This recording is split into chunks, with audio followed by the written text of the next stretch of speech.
ಎಲ್ರಿಗೂ ನಮಸ್ಕಾರ. ಸನ್ಮಾನ್ಯ ಸಚಿವರೇ, ವೇದಿಕೆಯಲ್ಲಿ ಎತ್ತರ ಗಣ್ಯರೇ ಹಾಗೂ ಸಾರ್ವಜನಿಕರೇ, ಮಾಧ್ಯಮದವರೇ, ಇದು ಕಾಟೇಜ್ ಹಾಸ್ಪಿಟಲ್ ಅಂತ 1955ರಲ್ಲಿ ಎಷ್ಟು ಜನರಿಗೆ ಗೊತ್ತಿದೆ ಗೊತ್ತಿಲ್ಲ, ಹೊರಗಡೆ ಒಂದು ಮಾರ್ಬಲಲ್ಲಿ ನಾವು ಹಾಕಿದ್ದಿದ್ದು, ಮಾರ್ಬಲನ್ನು ದೊಡ್ಡದು ಮಾಡಿ ಅದು ಜನರಿಗೆ ಕಾಣುವಾಗೆ ಹಾಕಿದ್ದಿದೆ. 1955ರಲ್ಲಿ ಆಗಿದ್ದ ಮೌಲಾನಾ ಅವರು, ಭಟ್ಕಳದ ಮೌಲಾನಾ ಅವರು ಫೌಂಡೇಶನ್ ಸ್ಟೋನ್ ಹಾಕಿದ್ದ ಆಸ್ಪತ್ರೆ ಇದು.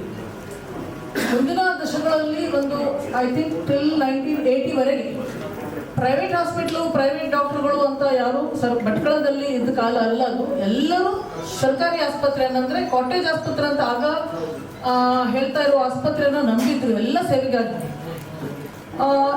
ಬಡವರು ಅಂತ ಏನು ಇಲ್ದಿದ್ದವರಿಗೆ ಗೌರ್ಮೆಂಟ್ ಹಾಸ್ಪಿಟ್ಲಿಗೆ ಬರ್ತಾರೆ ಅಂತ ಸರ್ ಹೇಳಿದ್ರು. ಆಗಿನ ಕಾಲದಲ್ಲಿ ಹಾಗಿಲ್ಲ, ದೊಡ್ಡವರು, ದುಡ್ಡಿದ್ದವರು, ಇನ್ಯಾರು ಎಲ್ಲರೂ ಇದೇ ಹಾಸ್ಪಿಟ್ಲನ್ನು, ಗೌರ್ಮೆಂಟ್ ಆಸ್ಪತ್ರೆನೇ ಅವಲಂಬಿಸಿದ್ರು. ಯಾಕಂದ್ರೆ ಬೇರೆ ಸರ್ಕಾರಿ ಅಥವಾ ಬೇರೆ ಪ್ರೈವೇಟ್ ಹಾಸ್ಪಿಟಲ್ ಅಥವಾ ಡಾಕ್ಟರ್ಗಳು ಆಗ ಲಭ್ಯ ಇರಲಿಲ್ಲ.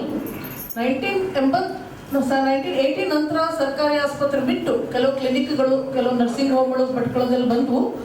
ಅದಾದ ಮುಂದಿನ ದಶಕಗಳಲ್ಲಿ ಒಂದು 35 ವರ್ಷ ಸರ್ಕಾರಿ ಆಸ್ಪತ್ರೆ ಅನ್ನೋದು ಕ್ಷೀಣಿಸ್ತಾ ಬಂತು. ಬೇರೆ ಬೇರೆ ಕಾರಣಗಳಿಂದ ಅಪವಾದಗಳು, ಬೇರೆ ಬೇರೆ ಕಾರಣಗಳಿಂದ ಅದಕ್ಕೆ ಕೆಟ್ಟ ಹೆಸರು ಬರೋದು ಇನ್ನೇನು ಆಯಿತು. ಪ್ರೈವೇಟ್ ಹಾಸ್ಪಿಟಲ್ಗಳು ಫ್ಲರಿಶ್ ಆಗಲಿಕ್ಕೆ ಶುರುವಾದ್ದು ನಿಮ್ಗೆಲ್ಲರಿಗೂ ಗೊತ್ತಿದೆ.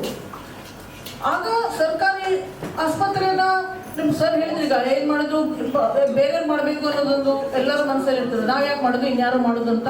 It's always easy to put the blame on somebody and always hold somebody else accountable and responsible for your own problems. That's how the society is. So ಹಾಗಾಗಿ ಅಲ್ಲಿವರೆಗೆ ಅದು ನೀವು ಗೊತ್ತಿರ್ಬೋದು, ಒಂದು ಸ್ವಲ್ಪ ದಿನದಿಂದ ಧಾರಾವಾಹಿ ಥರ ಪೇಪರ್ ಬರೋದು, ಸರ್ಕಾರಿ ಆಸ್ಪತ್ರೆ ಭಟ್ಕಳ ಹಾಗೆ ಎವ್ರಿ ಡೇ. ಸೊ ಆದ ನಂತರ ಒಂದು 5-6 ವರ್ಷದಿಂದ ಫಸ್ಟ್ ಈಗ ಇನ್ಫೋಸಿಸ್ ಅವರಿಂದ ಶುರುವಾದದ್ದು ಡೊನೇಷನು. ಆಗ ಒಂದು ಹಾಸ್ಪಿಟ್ಲಿಗೆ ಒಂದು ರೂಪ ಬರಲಿಕ್ಕೆ ಶುರು ಆಯಿತು. ನಾನು ಈ ಸಂದರ್ಭದಲ್ಲಿ ನೆನಪು ಮಾಡಿಕೊಳ್ಳೇಬೇಕು, ಯಾಕಂದರೆ ಕಾಜಿಯಾ ಯೂನುಸ್ ಸರು, ಕಾಜಿಯಾ ಇಬ್ರಾಹಿಂ ಸರು, ಅಲ್ತಾಫ್ ರೇಂಬೋ, ಮತ್ತು ಈಗ ಹಾಲು ನಾಗೇಶ್ ಚಾರಿಟೇಬಲ್ ಟ್ರಸ್ಟ್ ಅವರು ಕಟ್ಟಿಸಿರೋ ಹಾಲನ್ನು ನಾವು ಕೂತಿದ್ದೇವೆ. ಸೊ ಪಬ್ಲಿಕ್ ಪಾರ್ಟ್ನರ್ಶಿಪ್ ಏನು ನಾವು ಪಬ್ಲಿಕ್ ಪ್ರೈವೇಟ್ ಪಾರ್ಟ್ನರ್ಶಿಪ್ ಅಂತ ಏನು ಹೇಳ್ತೇವೆ ನಾವು, this is a classical model of a public private partnership ಮಾಡೆಲಿಗೆ ಇದೊಂದು ಕ್ಲಾಸಿಕ್ ಎಕ್ಸಾಂಪಲ್ ಇದೆ ಭಟ್ಕಳ ಸಾರ್ವಜನಿಕ ಆಸ್ಪತ್ರೆ. ಈ ನೀವು ಅನ್ಕೊಳ್ಬೋದು ಕೆಲವು ಜನರ ಹೆಸರು ಮಾತ್ರ ಹೇಳಿದ್ರು ಅಂತ. ಇನ್ನೂ ಬಹಳ ನಾನು ಹೆಸರು ಹೇಳೋದು ಹೋದ್ರೆ ಸಂಜೆವರೆಗೆ ಮಾತಾಡ್ಬೇಕು. ಅಷ್ಟು ಜನರದ್ದು, ಪ್ರತಿಯೊಬ್ಬರದ್ದು, ಸಾರ್ವಜನಿಕರದ್ದು ಸಹಕಾರ, ಸಹಯೋಗ ಈ ಆಸ್ಪತ್ರೆಯಲ್ಲಿ ಅಭಿವೃದ್ಧಿಯಲ್ಲಿ ಸೇರಿಕೊಂಡಿದೆ. ನೀವು ಹೇಳಿದಾಗೆ ದಾನ ದುಡ್ಡು ಕೊಟ್ಟವ್ರಿಗೆ ಮಾತ್ರ, ಯಾರ್ದೋ 50 ಲಕ್ಷ ಕೊಟ್ಟವ್ರಿಗೆ ಮಾತ್ರ ನಾನು ನೆನ್ಪು ಮಾಡ್ಕೊಳ್ತೇನೆ, ಬಾಕಿ ಅವ್ರು ನೆನ್ಪು ಮಾಡ್ಕೊಳ್ಳೋದಿಲ್ಲ ಅಂತಲ್ಲ. ದುಡ್ಡಿದ್ದವ್ರು ದುಡ್ಡು ಕೊಡ್ತಾರೆ. ಇನ್ನೇನು ಅಂದಿದ್ರು ಸಮಯ ಕೊಟ್ಟ ದಿನಕ್ಕೆ 4 ತಾಸು ಇಲ್ಲಿ ಕೆಲಸ ಮಾಡೋರು ಇದ್ದಾರೆ. ಫಾರ್ ಎಕ್ಸಾಂಪಲ್ ಬಹಳ ಜನ ಇದ್ದಾರೆ. ನಿಸಾರ್ ಅಹಮದ್ ಫೋನ್ ಮಾಡಿದ್ರೆ ಬರ್ತಾರೆ, ನಜೀರ್ ಅವರು ಇದ್ದಾರೆ, ಒಂದು ಫೋನ್ ಮಾಡಿದ್ರೆ ಮಧ್ಯರಾತ್ರಿ ಬರ್ತಾರೆ. ಅವರೆಲ್ಲ ಸಮಯ ಕೊಡ್ತಾರೆ. That is also charity, not ಮನಿ. ಇಲ್ಲದಿದ್ರೆ ಏನೋ ಒಂದು ನಮ್ಗಿಂತ ಜಾಸ್ತಿ ಕಲ್ತವ್ರು, ನಮ್ಗಿಂತ ಜಾಸ್ತಿ ತಿಳ್ಕೊಂಡವರು ಅಥವಾ ಎಕ್ಸ್ಪೀರಿಯನ್ಸ್ ಇದ್ದವ್ರು ಇರ್ತಾರೆ. ಅವ್ರು ನಮ್ಗೆ ಐಡಿಯಾಗಳನ್ನು ಕೊಡ್ತಾರೆ, ಅದನ್ನ ಆಗಲ್ಲ, ಹೀಗೆ ಮಾಡ್ಬೋದು ಅಂತ. Even that is charity.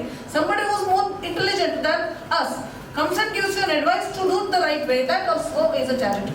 So dana ಅನ್ನೋದು it has several other forms, not necessarily only the money. So ಅಲ್ಲಿಂದ ಶುರುವಾಗಿರೋದು ಏನಿದೆ ಇವತ್ತು ಅನು ಶಾನ್ಭಾಗ್ ಅವ್ರದ್ದು ಆಲ್ರೆಡಿ ಎಲ್ಲರೂ ಹೇಳಾಗಿದೆ, ನೀವು ನೋಡ್ತೀರಾ ಆಲ್ರೆಡಿ. ಅವ್ರು ಯಾಕೆ ಇದಕ್ಕೆ ನೆನ್ಪು ಮಾಡ್ಕೊಂಡ್ರು ಅಂದ್ರೆ 50 years ಬ್ಯಾಕ್, 45 years ಬ್ಯಾಕ್ ಅವ್ರ ಮಕ್ಕಳು ಈ ಸರ್ಕಾರಿ ಆಸ್ಪತ್ರೆಯಲ್ಲಿ ಜನಿಸಿದ್ರು. ಆವಾಗ ಅದೇ ಹೇಳಿದೆ ನಾನು, ದುಡ್ಡಿದ್ದವರು ಸಹ ಇದೇ ಹಾಸ್ಪಿಟ್ಲಿಗೆ ಬರ್ತಿದ್ರು ಅಂತ ಹೇಳಿದ. ಅದಕ್ಕೆ ನಾನು ಯಾಕಂದ್ರೆ ಬೇರೆ ಕಡೆ ಎಲ್ಲ ಹಾಸ್ಪಿಟ್ಲ್ ಇದ್ರು, ಅವ್ರು ತನ್ನ ಮಕ್ಕಳಿಗೆ ಹಾಸ್ಪಿಟ್ಲಿಗೆ ಬಿಟ್ಟಿದ್ರು ಅನ್ನೋದನ್ನ ನೆನ್ಪಿಟ್ಕೊಂಡು ಈ ಹಾಸ್ಪಿಟ್ಲಿಗೆ ಡೊನೇಷನ್ ಕೊಡೋದು, ಕ್ಯಾಶುಯಾಲಿಟಿ ಮಾಡೋದು. ಅವ್ರು ಇನ್ಫ್ಯಾಕ್ಟ್ ಒಂದೇ I think less than 30 seconds that phone call ಅಷ್ಟೇ. ಐ ಥಿಂಕ್ 25ರಿಂದ 30 ಸೆಕೆಂಡ್ ಆಗಿಲ್ಲ ಅದು phone call. 11:30, 11:45 in the night US ಇಂದ ಫೋನು, ಹಾಸ್ಪಿಟ್ಲಲ್ಲಿ ನಿಮ್ಗೆ ಏನು ಬೇಕು ಅದನ್ನು ಮಾಡಿ, ಎಷ್ಟು ಬಜೆಟ್ ಅಂತ ಕೇಳ್ತಾ ಇದ್ದೆ ನಾನು. ಕಟ್ ಮಾಡಿ ಆಯ್ತು, ನೋಡಿ ಎಷ್ಟು ಬಜೆಟ್ ಆದರೂ ಆಗಲಿ, ನೀನು ಏನು ಬೇಕಾದ್ರೂ ಮಾಡಿ ಅಂತ ಫೋನ್ ಡಿಸ್ಕನೆಕ್ಟ್ ಮಾಡಿ ಆಯ್ತು ಜನ. So I am also my heart is full of gratitude and respect for all of you, Shanbhag family, Vasant ma'am and ಶ್ರೀಧರಣ್ಣ and Anu ma'am, for having that kind of trust and faith in me and my abilities to run this show. And ಇನ್ನೊಂದು ನಾನು ಎಲ್ಲರೂ ಸರಿ ಅಂತಲ್ಲ, 100% ಎಲ್ಲ ಸರಿ ಅಂತಲ್ಲ. ಕೆಲವರು ಇರ್ತಾರೆ, ನಮ್ಮ 95 ಜನ ಒಳ್ಳೆದಾದ್ರು 5 ಜನ ಏನೋ ತಪ್ಪು ಇರ್ತಾರೆ. ಈ ಫಂಕ್ಷನ್ ಅಲ್ಲಿ ಏನೋ ತಪ್ಪು ಹುಡುಕ್ಬೋದು, ಅದು ಸರಿಯಾಗಿಲ್ಲ, ಇದು ಅದಾಗಿಲ್ಲ, ಇದು ಇನ್ನೇನು. Nobody is always right. I am A human. ನಾನು 100% ಯಾವತ್ತೂ ಸರಿ ಆತ, ನಾ ಮಾಡಿದ್ದೆಲ್ಲ ಸರಿ ಅಂತ ಹೇಳಲಿಕ್ಕೆ ನಾನು ಸಾಧ್ಯ ಇಲ್ಲ. ನಿಮ್ಗೆ ಗೊತ್ತಿರಲಿ, ಒಂದು ಸಿಹಿ ನೀವೆಲ್ಲ ಅಡುಗೆಯಲ್ಲಿ ಪಡಿಸಿರ್ತೀರಿ, ತುಂಬಾ ಸಿಹಿ ಮಾಡ್ತೀರಿ, ಪಾಯಸ ಅಥವಾ ಕೇಸರಿ ಅದಕ್ಕೆ ಒಂಚೂರು ಉಪ್ಪು ಹಾಕ್ತೀರಿ, ಯಾಕೆ ಅದು ಬ್ಯಾಲೆನ್ಸ್ ಮಾಡುತ್ತಂತ. ಸೊ ಎಲ್ಲನೂ ಸರಿ ಇದ್ದಲ್ಲೂ ಕೆಲವೊಂದೇನೋ ಅಂತದ್ದು ಇರಬೇಕು, ಅಂದ್ರೆ ಮಾತ್ರ ನಾವು ಬೆಳಿಲಿಕ್ಕೆ ಸಾಧ್ಯ ಆಗ್ತದೆ. ಹೇಗೆ ನಮ್ಗೆ ಹೊಟ್ಟೆಗೆ ಆಹಾರನೋ ಹಾಗೆ criticism is for our soul. ನಮಗೆ ಹೊಟ್ಟೆಗೆ ಆಹಾರ ಇದ್ರೆ ಮಾತ್ರ ನಾವು ಈಗ ಬೆಳಿತೀವೋ, ನಮಗೆ ಟೀಕೆಗಳು ಟಿಪ್ಪಣಿಗಳು ಇದ್ರೆ ಮಾತ್ರ ನಾವು ನಮ್ಮ ವ್ಯಕ್ತಿತ್ವ ಗ್ರೋ ಆಗಲಿಕ್ಕೆ ಸಾಧ್ಯತೆ ಆಗ್ತದೆ. ಹಾಗೆ ನಮಗೆ ಅವಕಾಶ ಮಾಡಿ ಸ್ಟೇಜಲ್ಲಿ ಮಾತಾಡ್ಲಿಕ್ಕೆ ಅವಕಾಶ ಮಾಡಿಕೊಟ್ಟ ಆಡಳಿತ ವಿದ್ಯಾಧಿಕಾರಿಗಳಿಗೆ ಧನ್ಯವಾದ ಅರ್ಪಿಸ್ತೇನೆ. ಹಾಗೆ ಎಲ್ಲರ ಸಾರ್ವಜನಿಕರ ಆಸ್ಪತ್ರೆ, ನಾ ಹೇಳಿದ ಸಾರ್ವಜನಿಕರಿಂದನೇ ಡೊನೇಷನ್, ಸಾರ್ವಜನಿಕರಿಂದ ಇದು ಸಾರ್ವಜನಿಕ ಆಸ್ಪತ್ರೆ ಲಿಟ್ರಲ್ ಟರ್ಮ್ಸ್, ಯಾಕಂದ್ರೆ ಜನರ ಆಸ್ಪತ್ರೆನೇ ಇದು, ಜನರ ದುಡ್ಡಲ್ಲಿ ಜನರ ಡೊನೇಷನ್ ಇಲ್ಲಿ ಈ ಆಸ್ಪತ್ರೆ ಈ ಮಟ್ಟಿಗೆ ಬೆಳೆದು ನಿಂತಿದೆ. ಹಾಗಾಗಿ ದಿಸ್ ಇಸ್ ಅ ಸಾರ್ವಜನಿಕ ಆಸ್ಪತ್ರೆ ರಿಯಲ್ ಟ್ರೂ ಟರ್ಮ್ಸ್. ಸೊ ನನ್ನ ಅವಧಿಯಲ್ಲಿ ಯಾರ್ಯಾರು ಸರ್ಕಾರ ಹೇಗೆ ಸರ್ಕಾರಿ ಆಸ್ಪತ್ರೆಯಲ್ಲಿ ಇತ್ತೋ ಜನರದ್ದು, ಮಾಧ್ಯಮದವ್ರದ್ದು, ದಾನಿಗಳದ್ದು, ಹಾಗೆ ಡಾಕ್ಟರ್ ಅರುಣ್ ಅವರ ಅವಧಿಯಲ್ಲಿ ಅಥವಾ ಮುಂದೆ ಯಾರು ಆಡಳಿತ ವಿದ್ಯಾಧಿಕಾರಿ ಬರ್ತಾರೆ ಅವರ ಅವಧಿಯಲ್ಲೂ ಹಾಗೆ ಇರಲಿ.